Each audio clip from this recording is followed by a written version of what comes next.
கேரள மாநிலத்தைச் சேர்ந்த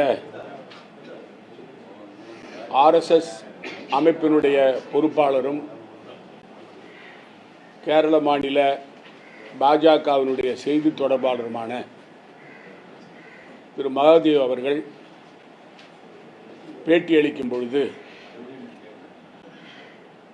பாராளுமன்ற எதிர்க்கட்சி தலைவர் மரியாதைக்குரிய ராகுல் காந்தி அவர்கள் மார்பில் குண்டடிப்பட்டு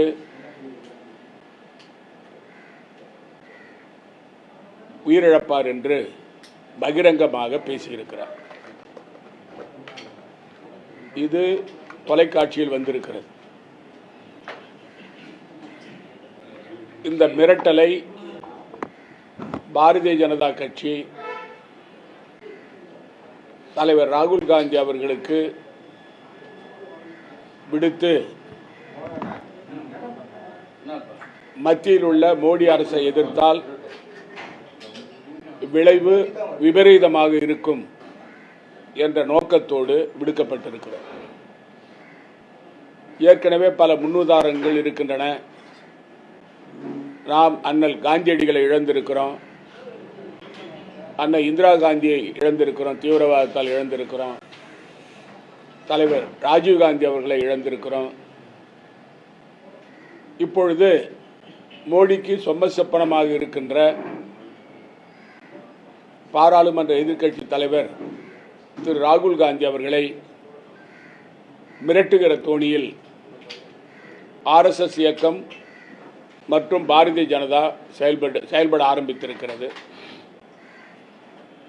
இவை அனைத்திற்கும் தலைவர் ராகுல் காந்தி அவர்கள் எதிர்கொள்ள சக்தி உடையவர். அவரை இவர்களுடைய மிரட்டல் எல்லாம் ஒன்றும் செய்யாது.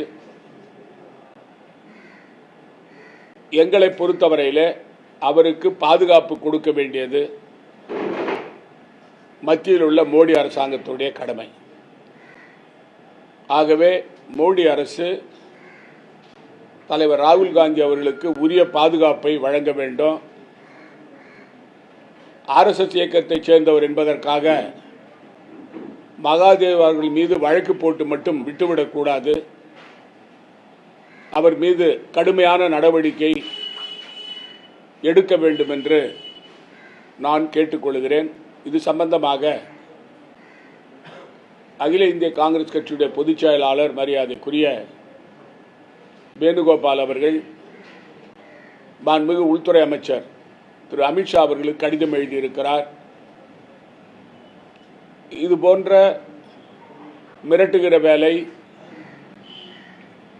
மாற்றுக் கட்சிகளை முடக்கலாம் என்று நினைக்கிற வேலையை பாரதிய ஜனதா கட்சி கனவில் கூட நினைத்து பார்க்கக்கூடாது. நடவடிக்கை எடுக்கவில்லை என்று சொன்னால் இந்த நாட்டில் காங்கிரஸ் கட்சியுடைய தொண்டர்கள் தெருவில் இறங்கி போராட்டம் நடத்துவார்கள். மத்தியில் உள்ள மோடி அரசினுடைய தலைமையில் செயல்பட்டு கொண்டு வருகின்ற தேர்தல் துறையானது ஒட்டுமொத்தமாக பாரதிய ஜனதாவினுடைய கைக்கூலியாக மாறிவிட்டது.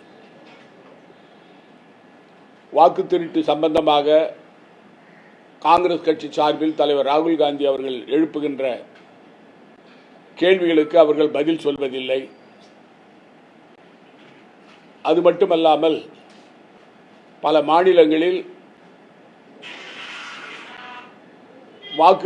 வாக்குச்சாவடிகளை திருத்தி அமைப்பதிலும் பெயர்களை சேர்ப்பதிலும் நீக்குவதிலும் மிகப்பெரிய தில்லுமுள்ளு நடந்து வருகிறது. சிறப்பு வாக்காளர் சேர்ப்பு முகாம் என்ற போர்வையிலே இதை தேர்தல் துறை, மத்திய தேர்தல் துறை செய்கிறது. புதுச்சேரி மாநிலத்தில் கூட அக்டோபர் 1ஆம் தேதியிலிருந்து சிறப்பு வாக்காளர் சேர்ப்பு முறை நடைமுறைக்கு வந்திருக்கிறது. புதுச்சேரி மாநில தேர்தல் அதிகாரிகளை நான் கேட்டுக்கொள்கிறேன், பெயர்களை சேர்த்தல் மற்றும் அடித்தல் முறையாக வீடு வீடாக சென்று அவர்களுடைய ஆதாரங்களை பரிசீலனை செய்து வாக்காளர் சேர்த்தலும் இடைநீக்கல் செய்தலும் செய்ய வேண்டும். புதுச்சேரி மாநிலம் சிறிய மாநிலம். இங்கு தில்லுமுல்லு செய்வதற்கு இந்த அதிகாரிகள், தேர்தல் துறையிலே பணிபுரிகின்ற அதிகாரிகள் இடம் கொடுக்க கூடாது என்று நான் கேட்டுக்கொள்கிறேன்.